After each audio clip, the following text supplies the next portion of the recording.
Welcome to the Tank Podcast. In this week's episode, Francisco Garcia reflects on the fantasies and realities of life in Shiptonthorpe, a village recently plagued by a series of poison pen letters.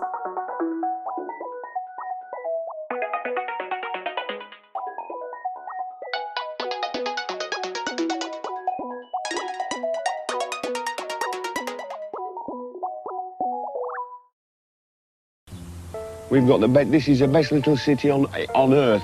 How do I know? I've been everywhere else. I'm here now, right on the family patch. Yeah, I know where it is. I've been.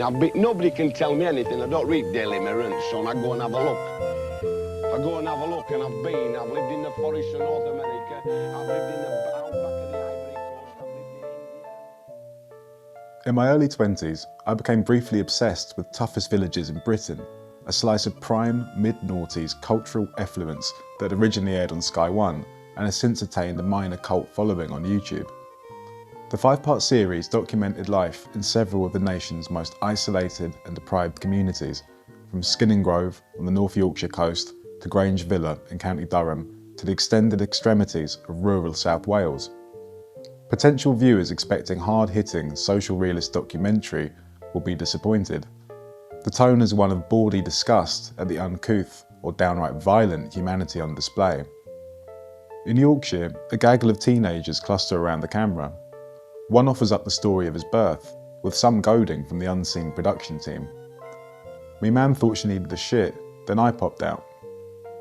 In Durham, locals muttered darkly about the area's reputation for violence and vigilante justice. According to a particularly florid middle-aged drinker, troublemakers and transgressors could expect to finish up with broken bones. The viewer is presented with a front-row invitation to a hyper-stylised, crudely parodic vision of working-class English rural life. It's hard to argue that the source of its humour isn't simple cruelty. It is equally difficult to pretend it doesn't contain several moments of unimprovable farce. For all of its self-delighted absurdity, I've always thought the programme carried the germ of an interesting thought. For those of us who don't live in them, which is to say the majority of us across the UK, thoughts of village life are often a tangle of unquestioned assumptions and clichés, formed from occasional visits and holidays, or scraps of dimly recalled sentimental poetry. Village life is here considered as a collection of virtues that are evaporating elsewhere. A state both simpler and more honest than a degraded existence offered in our decadent cities and larger towns, places where the sky is bluer, the river free of industrial slop, where generations of the same families have lived and worked in harmony, reasonably untroubled by outsiders. Places with their own quaint, if proudly guarded, traditions. The cheese rollers of Cooper's Hill, Gloucestershire, and straw bear baiters of Whittlesley, Cambridgeshire. Places where it still might be possible to leave your door unlocked at night without fear. Where everybody knows everything about everybody else. Where secrets are never truly private, but rather collective property. I suppose these fantasies are what politicians mean when they appeal to community. If these imaginings are supposed to provoke a feeling of comfort, then their concomitant horror is never too far from the surface. The surface, of course, is what community is all about, wrote John Burnside in his 1998 review of the late, great Gordon Burns' book, Happy Like Murderers, the nightmarish account of Fred and Rose West's crimes. We go to great lengths to preserve appearances, not only for ourselves, but for others. He then quotes Burns' famous, or rather infamous, meditation on the social life of Fred West's home village in Herefordshire. Community strangles. Girls used to be run out of the village because of being pregnant. Their mothers ran them up the Markle Straight, right out of the village. If a girl was expecting, then she wasn't wanted in the village.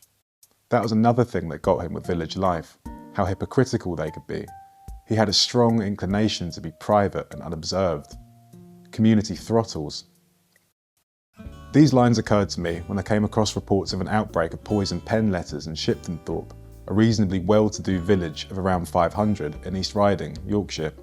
The national press picked up the story last autumn, with the BBC, The Independent and The Guardian dispatching reporters to dutifully canvass residents and parish councillors about the menace that plagued their community since December 2022. Indeed, it was The Guardian's correspondent who helped at least partially satisfy my own curiosity around the case, as the only source who would speak to me on record. For 2 years, the good people of Shiptonthorpe, invariably described as an otherwise sleepy or peaceful rural idyll, had been terrorised by distressingly vulgar or personal anonymous correspondence delivered by the Royal Mail and typed in officious Times New Roman. One would-be ward councillor told the BBC that she had been accused of being a loose woman who could only make headway in local politics if I was to perform unspeakable things to men. The author added a final poetic flourish.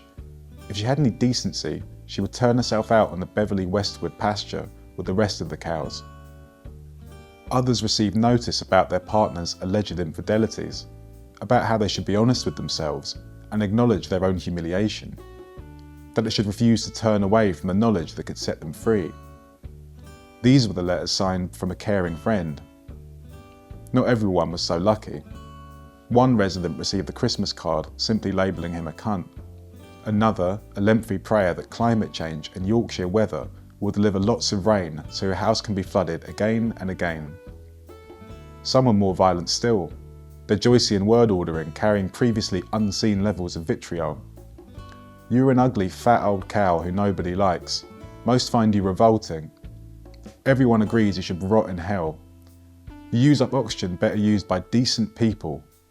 Kids are frightened when they see you, and hope cancer finds you very soon.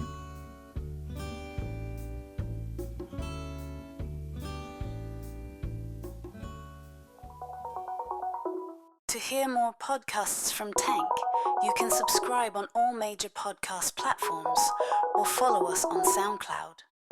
The theme music for this podcast is by Himera.